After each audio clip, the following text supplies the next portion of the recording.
Woodhouse has been a trusted partner in your everyday since 1975. Shop for your next vehicle with the home team at Woodhouse and the official auto dealer of Nebraska Athletics. I'm Jessica Coody, and the champ is here. Brock Hardy, the Big Ten champion at 141 pounds, stopping by the studio. Thank you so much for being here. First of all, congratulations, man. What a ride you had in the Big Ten tournament. Thank you so much. Thanks for having me. Yeah, it was a good time. Not just you, the entire team had a great week, and a lot of people talking about Nebraska Wrestling over these last few days. What was the approach for you guys going into it? Yeah, I mean, I think that Manning prides himself on being a team that for some reason we're always really good, but no one realizes it, right? And so, we had expectations of where we landed, and, we did great, and I think that we're also thinking about still where could we have been better. We came in with the thought of we're an underdog and we're just going to go out and fight, and so we did that. Well, let's talk about your journey there at 141 pounds. Let's start, I guess, with the semifinal match. What a matchup, a rematch with Jesse Mendez, and it was lots of scoring, lots of points in that one. Just what was your going into that one? How were you approaching that one? And I know that was one you wanted to face, right? Yeah. Jesse Mendez was a national champ last year, and he was the #1 guy all season. And so I've known that I've had to wrestle that guy at some point, that I was going to have to win if I wanted to accomplish my goals. And so I've been thinking about it for a long time. And then, the moment had come. I thought that it was going to be in the finals, and then he got upset 2 weeks prior to Big Ten. So then I was going to have to wrestle him in the semifinals. And so once again, it was like, okay, I guess plans have changed. We gotta be ready. And so when the match came, I just had the thought of, the only way that I'm gonna win is if I dictate it myself, right? If I go out and I score points on my attacks, as well as, as I let it fly, right?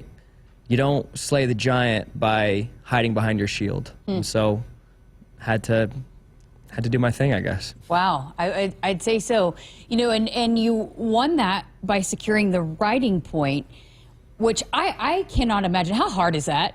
Very hard. Very hard. I mean, it just seems so exhausting to be able, especially when you're wrestling elite guys, to ride them for over a minute. Yes. How hard is that? It is really hard, and that's, something that me and Snyder have worked on a lot this year. Is he's told me, he's like, you're so good on your feet. He's like, and you're good on top. You should be, there's going to be matches that are going to be dictated by your ability on top. And so you got to have confidence in it. And if the opportunity arises to take advantage, take advantage. And, and so I felt like I could, maybe increase my riding time, look for a turn, and time added up, I guess.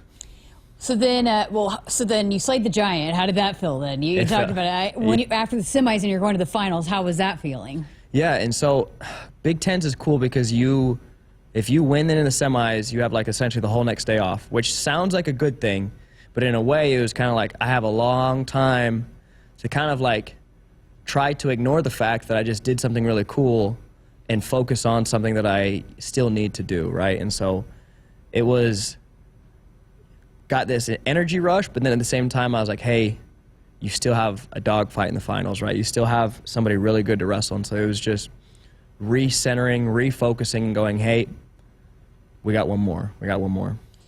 So you get one more done, and it didn't take you much time at all. How did that unfold where you were able to, you get a quick takedown, and then it was less than a minute into it, you get the pin? There's aspects of wrestling that are just, it's not many sports can it end early, right? Can it end like that, right? If a football game happens, you get a pick six early, it's not like the game's over, right? And so in wrestling, we have these opportunities that if you can end the match, you take advantage of it, right? And we get into a little bit of a scramble, and I'm really good there, and I lock up a cradle, I'm going to end it, right? I'm going to make sure that there's no chance for a comeback, make sure that, I can walk off with my hand raised. And, it was just a perfect opportunity, and I'm glad that I was able to realize that it was there. So then how did it feel to be standing on the podium at the Big Tens? Really good, because I felt like I've been really close for these past couple years. my first year I took second, and I was lost by 1 in a really tight heater with the kid from Iowa. And then last year I was kind of similar to this year, where I was like, okay, I'm gonna have to wrestle Jesse Mendez in the semis. I'm ready for it. And I was looking past my opponent and lost in the quarterfinals. And so, being able to, finally put everything together, have a full tournament, and, beat these guys that people have said that I couldn't beat, it felt really, really good. And being up there on the podium and kind of like all the emotions, I'm not very good at, being very emotive, but, I was very, very, happy and content. To look up there and see they showed a shot of your family, your wife up there, that had to be special too, to get to share it with them. Yes, of course. My family and, so my family, my wife and her family, they're incredible, and they try to go to everything, and, I think that they get more invested in my wrestling than I do. And I think that my losses affect them more than they affect me, and, my wins are bigger for them than they are for me. And so when I actually didn't see the videos of them crying until after after I spoke to them, and I was like, that's really cool. Because I was still in kind of almost in a state of shock still, for a while after the match, because I just, it's hard to believe that the goal has been realized, right? So right after you, Ridge Lovett comes out, and you guys go back to back, and the first time, since 2014 that there have been 2 Huskers on top of the podium. How exciting was that to get to share that with Ridge too? It was amazing. So me and Ridge have been roommates all year, and we have been teammates for many years, as well as, at one point I was at his weight class, and so we have battled a lot. And every time Ridge doesn't win in a match, or every time he doesn't win a tournament, I'm shocked, because I know that Ridge Lovett is freaking amazing at wrestling. And so seeing him realize his goals is incredible, because I know that he's capable of it. I know he's capable of so many great things. And, it's funny, because me and Ridge were so excited for each other, and we were so happy for each other, but at the same time we were still, we wanted all 4, right? And we want all 10. And so there's a certain level of you win the tournament, but you're also thinking about your guys in the tournament that maybe didn't finish where they wanted. And so it's a weird process. It's a weird thing about wrestling, is that, you can be on cloud 9 and, your teammate could have come up short, and it's somewhere where you got to find this balance of, we love each other no matter how we end. I think that speaks a lot to the confidence and the expectations of this group this year, that you guys are going into this not just okay with maybe finishing second. Like, you guys have bigger goals of standing even higher on the podium. Yeah, of course. I want a team trophy. That's something that I've always wanted in my career. I've come up short in high school. We've been so close at nationals, and this team is capable of it. And so, Caleb Smith is capable of first place, and Lenny, and every single guy on our team has this capability. And so, I'm happy that I did it, but I would be ecstatic if we could all do it. And that's what I want. That's great perspective. Okay, so you had said something after, I believe it was the championship match. You was like, it was a Brock Hardy match. What is a Brock Hardy match? Yeah, it was Christian Pyle said to me, he said, hey, that was a Brock Hardy match. And I'm like, that's, I guess. I think the consensus is if things happen that you did not expect, it was a Brock Hardy match. And I guess maybe I wrestle like a Tarantino film or something. I don't know. But, it was a match like mine in the sense that, everyone expected one thing and something else entirely happened. Why is that with you? I don't know. I think my coaches would prefer if it would more on script. Yeah, if it was on script every single time. But wrestling is fun, and if there's a chance for something cool to be done, I'm gonna try to do it. That was another thing I wanted to ask you. It's on your hat. It's your logo. Wrestling is fun. Where does that come from? Why has that become your motto? Yes, so I kind of had like a variation of this motto when I was in high school, and it came from my club coach. and kind of just like being raised of how to think about sports and how to think about life and how to think about wrestling, which is, you know, just have fun, right? Score points and have fun.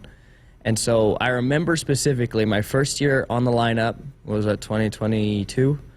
I had to wrestle a really tough kid, and I was really nervous. It was against South Dakota State. And I remember I was getting ready for the match, and I had butterflies, and their crowd was actually pretty big. South Dakota State does a good job, and I was really nervous. And I remember kind of like being able to control my nerves, and Tervel watched it happen, and I was just like, man, wrestling is fun. And then I go out and I won in overtime, and I remember him being like, that's you, that's your saying, right? And so he kind of like hopped on it, and I've been saying it for 2 years now. I've just barely been able to kind of like be like, hey, my sister helped me out, and we got some merch going for it. Where can people buy the merch? Yes, it's just Brock Hardy Shop. Brock Hardy Shop.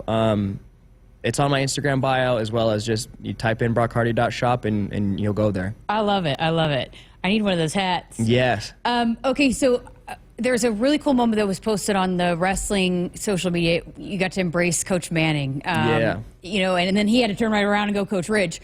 But how special is that to be able to I know it's your personally and you have a team thing, but to be able to do that for Coach Manning, what does that mean to you?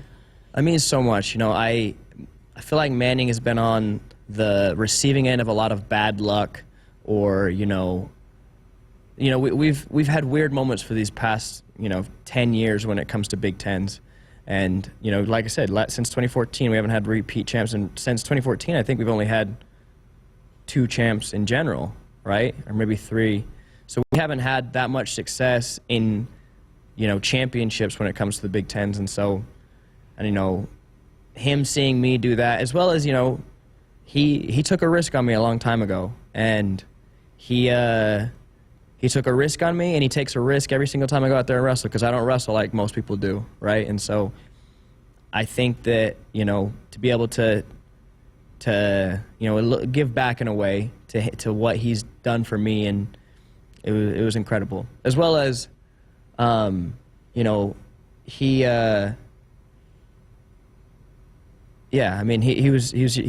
just great. You said you don't wrestle like most people. Why is that? Is it just how you've had to figure out how to win, or? I don't even know. It's it's kind of like, how do you breathe, right? It's just I go out there and that's what happens.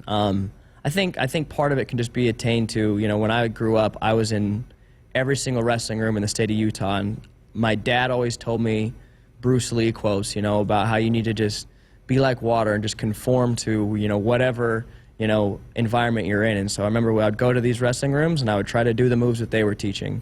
And I'd go to a different one and they would teach different moves, and I would try to learn those. And then when I go out there and compete, I would try to do all of them. And so it leads to a very, very interesting style.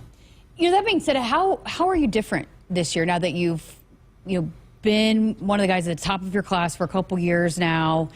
How do you feel differently this time around as a junior and someone that's more experienced at this thing this time around? Yeah, the experience is helping, and it's the confidence and it's the belief. I feel like I've definitely gotten better technically, and I've definitely cleaned up some of my wrestling, but at the end of the day, it's not technique that makes a national champ. It's the result and the product, and someone can do the most basic moves and win, right? And so it's been this mentality and a belief that I can do it too, right? And wrestling like that, I can do this. And so it sounds so simple to say out loud, but it's something that takes a long time to cultivate. How has it been different for you? Because I remember talking to you a couple years ago. You had burst onto the scene. Everybody's like, who's this Brock Hardy guy? You were surprising people left and right, but now you've been relevant for 3 seasons now. How is it different going from now you are the hunted, and when you show up for matches, people want to beat you? Yeah. I have been very obsessive this season in, maybe not obsessive enough, right? I've dropped a few matches this year, but I've been very obsessive about preparing for every match, no matter who I have, in a way that is, they are the best wrestler that I'm going to wrestle, right? And so when I prepare like that, I'm not going to overlook them, and I'm going to compete my best. And I know that, they're going to give me their best product, right? They're going to compete at their highest level against me. And so I have to go out and perform tenaciously every time. Okay, so NCAA's up next, and again, a lot of Huskers hoping to go and do some damage there in Philadelphia, March 20th through the 22nd. Now been around, you placed sixth, you placed third last year. How are you going into it this time around, coming off the Big Ten title? Yeah, I want to have a short memory, and I want to forget Big Ten title, right? I want to forget the fact that I just won, and I want to go back to how I was thinking before Big Tens, and I'm going to prepare that way for NCAAs. I have to compete as if I'm the underdog, and I have to go out and I have to attack as if I'm the underdog. And so that's going to be key, is, resetting, refocusing, and wrestling with, the tenacity of a hungry dog. I find it fascinating with this sport. You could face people so many different times, and you know each other so well, and it's not just you, it's in every class. I mean, with the Big Tens, it's the best conference, so you're going to be facing a lot of those guys again that you just had to beat last week. So how do you approach going about facing the best wrestlers again so quickly on such a short notice when you both know each other so well? Yeah, I mean, it's definitely a serious obstacle that we have, right? Is that, winning Big Tens just means that you have to win nationals twice. To win nationals, I'm probably going to have to beat Jesse Mendez. I'm probably going to have to beat Bo Bartlett or Vance Von Bauer. And so knowing that, you can't just learn from your losses. We have a habit in a lot of sports of you win and you go, oh, I'm so great, I won, and look forward. And we lose and we turn around and we go, what did I do wrong? And so we learn a lot when we lose. But it's really, really key when you're in the top, echelons of the sport that you must learn from wins as well. I have to look back at the Mendez match, and, as fun as it was to win, I got to go back and go, hey, I messed up here. And, as well as game planning, hey, he probably is going to be ready for this time. And, as well as, you get into the match and you'll figure those things out as well. Did you learn anything last year after, I mean, you had to wrestle a ton through the wrestle packs to finish third. Is there anything you can take away from that experience going into this year? Yes. One of it is a belief that I can do that, right? It sucks to say out loud, but there's a fear of every single wrestler at NCAAs of being put on the backside of the bracket because, we're all shooting for the moon to be a national champ, but there's a possibility that goal won't be reached, and so our second goal is to be an All-American, right? And you lose out on your first goal, and now your second goal is at the risk of not being attained, and so you have to spend this time worrying about, well, what if I'm not an All-American? I have the belief that, if I wrestle to the best of my ability, that I don't have to worry.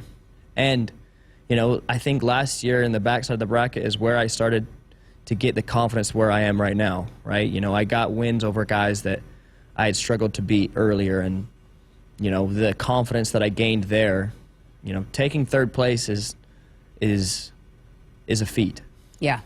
Okay, and let's talk bigger picture now on this team, because you talked about it, the team's most important, and this team is going in with some high expectations with wanting to put several guys on the podium. So for overall as the group, as a team, as Husker Wrestling, what needs to happen? What needs to go right for this group? How do you guys need to approach this NCAA, this specific one in Philadelphia as a team? Yeah, so, we have guys on every aspect of, the tournament. We have guys that are going to be really highly seeded, Ridge, potentially me, potentially Lenny, that we're going to be, really high seeds. And we have to do exactly what I was saying before, right? We have to approach every match with the same intensity as if we're wrestling the next best guy. We have guys that are going to have middle seeds where they're in the middle of the pack, and those guys need to, one, not look past their first opponents, but also understand that they can get upsets, right? Every single year in every sport, there are upsets that make the whole entire world go, how did that happen, right? How did that team lose? Or how did that person lose, that's us. That can be you, right? And then the guys that will be seated even lower, they have to really approach with that belief, as well as with the belief that, you know, they can string matches together. Because that's what it takes at NCAAs, is you have to be able to win, reset, refocus, win again. Well, because that's the key, because not everybody's going to make it to the national championship match. And when you talk about a team score, those wrestlebacks are vital to a team and what you guys want to do as a group, right? Yeah. So last year we All-American 5, which was the second most. And you think that would mean that we were taking second, but we took 5th, I think? Yeah, 5th. We took 5th, and these other teams that placed above us, Cornell, Iowa, they had less All-Americans. They had 3 or 2, but they were 2nd, 3rd, and 3rd, while we were 3rd, 6th, 6th, 7th, 7th. And so we win one of those matches, and now we're in 2nd place. And so it's really huge that you win all the way through and you string matches together. All right, well, you also had a lot of Husker Nation talking to you, and Ridge did, with social media. My feed was full of people really proud of you guys. What did that mean to you to see the support that people were rooting for you here in Nebraska? You know, I love Nebraska so much, and I love the people here, and I love the environment, and, you know, people they just love their Huskers, right? And it's been so great to be one. Awesome. Well, thank you so much. Congratulations again, and best of luck. Thank you. At NCAAs. Hey, bring home another trophy. I plan on it. I'm going to do my best to. Yeah, that is Brock Hardy, the Big Ten champion at 141 pounds. Brock and the rest of the Huskers will be headed to the NCAA Championships coming up March 20th through the 22nd in Philadelphia. Thank you for listening and watching again. This has been a Cornhusker Conversation presented by Woodhouse.